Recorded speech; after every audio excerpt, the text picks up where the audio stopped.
জামাত ইসলামের ক্ষেত্রে এটি নিছক প্রতিদ্বন্দ্বিতা নয়, আগামী দিনে তাদের রাজনৈতিক গতিপথ কি হবে তার একটা ইঙ্গিত দিয়েছে। বিএনপির জন্য আমি বলবো যে একটা চ্যালেঞ্জ সামনে।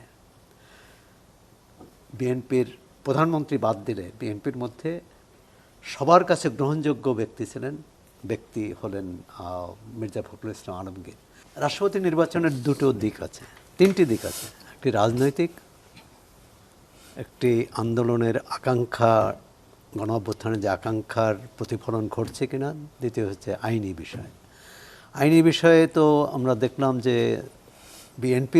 বিএনপিরও অনেক জ্যেষ্ঠ নেতাও বলেছেন যে মানে ক্ষমতায় আসার আগে যে রাষ্ট্রপতি নির্বাচনে এখন যে 70 অনুচ্ছেদ থাকা সত্ত্বেও তিনি অন্য দলে ভোট দিতে পারবেন, এরকম কথা বলেছেন। আর কিন্তু বাস্তবতা হচ্ছে সেটি না। কিন্তু জামাত ইসলামী অর্থাৎ বিরোধী দল এটাকে রাজনৈতিক ইস্যু হিসেবে নিয়েছে, যেটি 91 সালের যে সংসদ ছিল সেই সংসদে তৎকালীন বিরোধী দল আওয়ামী লীগও কিন্তু সেই ইস্যু হিসেবে নিয়েছিলেন। অর্থাৎ এটা তার রাজনৈতিক প্রতিবাদের একটি অংশ হিসাবে।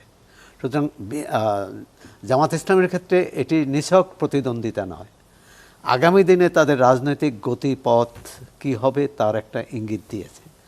অর্থাৎ যে সমস্যাটা রয়ে গেছে যে জুলাই সনদ এবং গণভোট, যদি এই প্রশ্নের মীমাংসা হয়ে যেত তাহলে রাষ্ট্রপতি নির্বাচন হওয়ার কথা ছিল উচ্চকক্ষ ও নিম্নকক্ষের 350 সদস্যের ভোটে।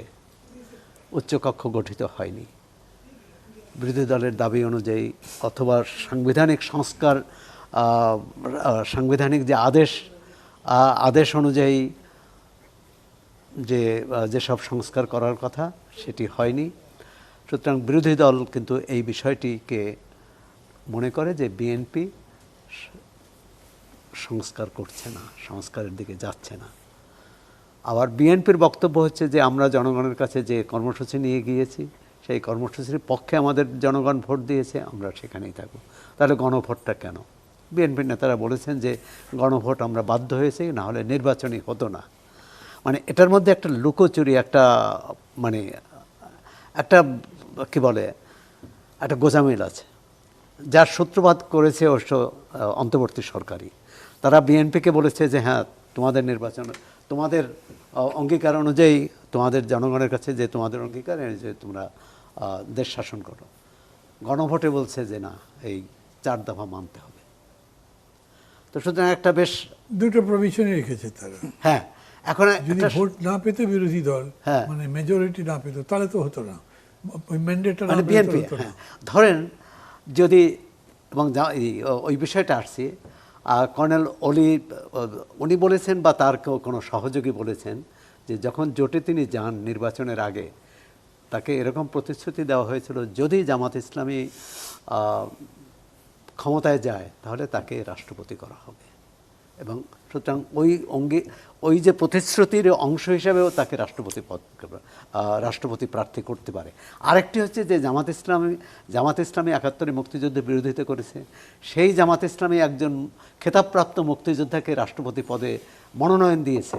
এটি জামাত রাজনৈতিক সুবিধা নেয়ার চেষ্টা করবে এবং কিছুটা নেবেও।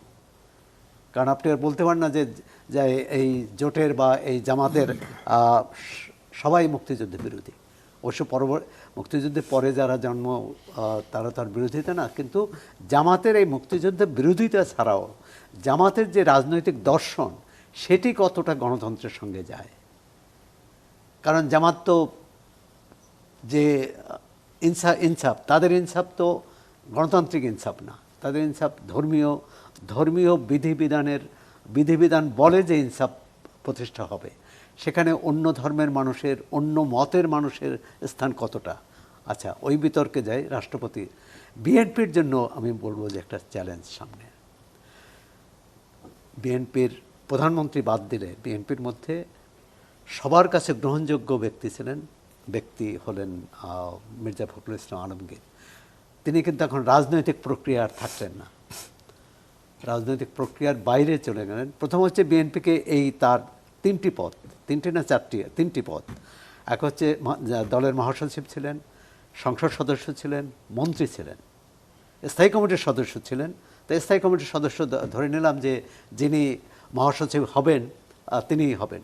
এই তিনটি পদ পূরণ করা কিন্তু বিএনপির জন্য বেশ মানে কাকে বেছে নেবে, কিভাবে বেছে নেবে, সবাই সেটা মানবে কি না, সবাই কোনো সিদ্ধান্তই সবাই মানে না, কিন্তু অধিকাংশের মতামত অনুযায়ী কোন প্রক্রিয়া হবে।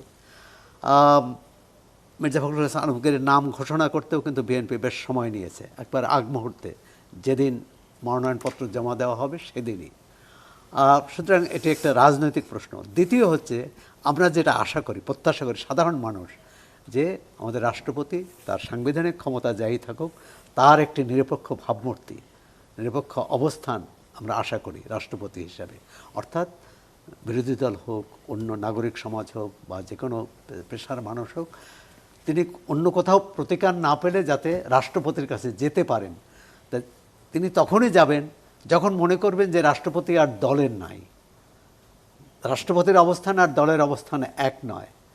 আমাদের এখানে অনেক কেউ কিন্তু চেষ্টা করেছেন, যেমন বিচারপতি শাহাবুদ্দিন আহমদ, অধ্যক্ষ বদরুদ্দোজা চৌধুরীও চেষ্টা করেছিলেন 7-8 মাস তার যে সময়কাল ছিল, এবং তিনি বিপদেও পড়েছেন। পরবর্তী যারা রাষ্ট্রপতি পদে ছিলেন, ইয়াজউদ্দিন আহমদকে বিএনপি বেছে নিয়েছিল, তিনি কিন্তু আত্মসমর্পণ করেছিলেন 1/11 নেতৃত্বের, 1/11 সেনা নেতৃত্বের কাছে। সুতরাং এই মজরুল রশিদ ভাই যথার্থই বলেছেন যে রাষ্ট্রপতির এমনি ক্ষমতা নাই, কিন্তু সংকটকালে, আমরা সংকটকালে যে রাষ্ট্রপতির ক্ষমতা কত আকাশচুম্বী সেটা তো আমরা দেখলাম যে 24শে জুলাই অভ্যুত্থানের পর। কিছুই নাই, কিন্তু রাষ্ট্রপতি আছে। মানে আওয়ামী লীগের তৃণমূল নাই, কেন্দ্রীয় নেতৃত্ব নাই, দলীয় অফিস নাই, কিছুই নাই, কিন্তু তার রাষ্ট্রপতি আছে। এখন কাল রাষ্ট্রপতি নির্বাচন হোক, অধিকাংশ মানে যেটা সবাই আশা করছে যে